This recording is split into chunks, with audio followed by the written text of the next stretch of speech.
The trailer was Jerry Seinfeld dressed up as a bee hanging down on a piece of string, and he said, I can't act being a bee, I can't act being a bee, I can't act being a bee. And then Steven Spielberg comes on and says, hey, you know what, why don't you just do it as a cartoon?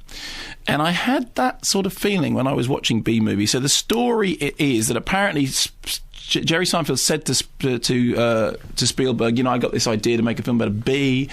And they said, OK, great. And the next day they got in touch and said, yeah, I want to do the movie about the bee. And then he had to sit down and actually write the damn thing. So we have him voicing a bee who wants to be more than just a drone. And therefore he goes out of the hive and he meets a woman who is played by Renee Zellweger. And he starts talking to the woman because it turns out that bees can talk. And then the bees find out that humans are eating honey. And then he decides to sue the human race. Let's hear a clip. This is worse than anything the bears have done to us, and I intend to do something about it. Oh, Barry, stop. Who told you that humans are taking our honey? That's just a rumor. Do these look like rumors? That's a conspiracy theory. These are obviously doctored photos. Barry, how did you get mixed up in all this? Because he's been talking to humans. What? Talking to humans? He has a human girlfriend. Oh, Barry. And they make out. Make out? Barry? We do not. You wish you could. Whose side are you on? The bees. I dated a cricket once in San Antonio. Man, those crazy legs kept me up all night. Hachiwa. Barry, this is what you want to do with your life? This is what I want to do for all our lives. Nobody works harder than bees. What right do they have to our hard-earned honey? We're living on 2 cups a year. They're putting it in lip balm for no reason whatsoever. Even if it's true, Barry, what could one bee do? I'm going to sting them where it really hurts. Now, according to the BBFC, use certificate contains no material likely to offend or harm, but only after a cut of 20 seconds, a compulsory cut, which was required because the film, which is aimed at younger viewers, showed a potentially dangerous and easily imitated technique involving materials that are readily available in the average household, specifically turning household items into a flamethrower. Now, I just checked this with the BBFC. Do you remember the James Bond movie? Which one? The last one? Live and Let Die. Live and Let Die. It's either Live and Let Die. It's either me too. It's either Live and we're made for each other. It's either Live and Let Die, The Man with the Golden Gun. I'm assured it's Live and Let Die, in which he's in a bathroom. A snake comes into the bathroom. He's doing some stuff with a shaving foam. He gets his light, he goes, flamethrower off. And I remember seeing that and thinking, is that true? Because it's nonsense and bloody blah.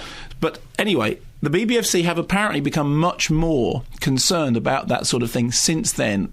Although that movie went through uncut at, then A, now PG, for a U certificate, and in fact for any certificate shy of 18, they would have had to remove the easily imitatable use of apparently imitatable flavor. It's a cartoon, though.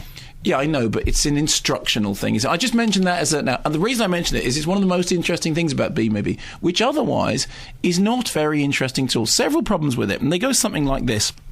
Firstly, it has no proper sense of its anthropomorphism. Okay, the way just run that sentence again. It has no proper sense of its anthropomorphism, right? The way in which you do movies about animals talking to each other is the animals talk to each other. Okay, you don't then cross over the species boundary and have the animals then talking to the humans, and the gag is that the animals talk, right? When you were in the hive with all the animals talking to each other, it's fine. We're in animal world, we're in fantasy world, but there's a plot point here, which is that he meets a woman, then he starts talking to her, and she goes, "Blimey, a talking bee."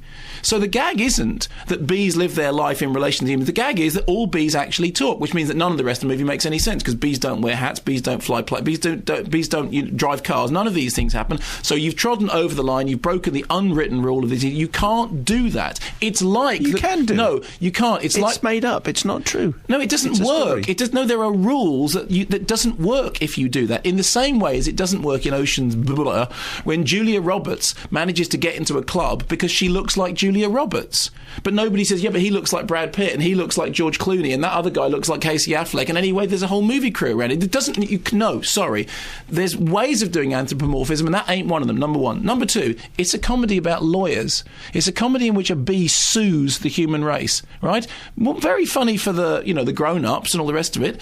What kids go? What Sue? What does Sue mean? I don't know. Isn't Sue a boy called Sue? Oh, because they'll go straight away with that Johnny Cash reference, won't they? Well, they're more likely to do that than say, "Oh yes, I understand it's a legal term." So no, I don't think so. Point number two. They're more likely to get the legal term than they are the Johnny Cash reference. Point number three, the whole thing about I don't want to be a drone is ripped off of Ants, which in itself was kind of ripped off of A Bug's Life, and that that's all been done before. point number 4, the jokes aren't as funny as they ought to be. And that's not to say that I didn't laugh a few times, but when I did laugh, I laughed as an adult, laughing at adult humour, not adult and in the X-rated sense, in the Jimmy Carr sense, but adult as in the. So it's almost like you've gone through the looking glass. The cartoon is no longer being made for the kids' audience. It's being made as a sort of, I want to make gags that will make sense to the older audience, and I've kind of completely bypassed the kids. Oh, bother! You know what? I've got to do something for the kids. Let's do it as a cartoon. And this all kind of came into focus for me when I saw that trailer. And the trailer was, the gag is, he's Jerry Seinfeld dressed up as a bee. He can't do the dressing up as a bee, so Steven Spielberg says, and incidentally, not very convincing, because Steven Spielberg may be a director, but boy, he can't act his way out of a paper bag, says, why don't you just do it as a cartoon? And you know what? There's a terrible sense of that. There's a terrible sense of that's what they've done. They've just gone, why not do it as a cartoon? It's not terrible, but it ain't a kid's film. Or it's not a proper kid's film, because if it is a proper kid's film, it doesn't do, the anthropomorphism thing doesn't work, the animation should be funny, the story should be better, and the jokes should be better, and then none of those are true. If you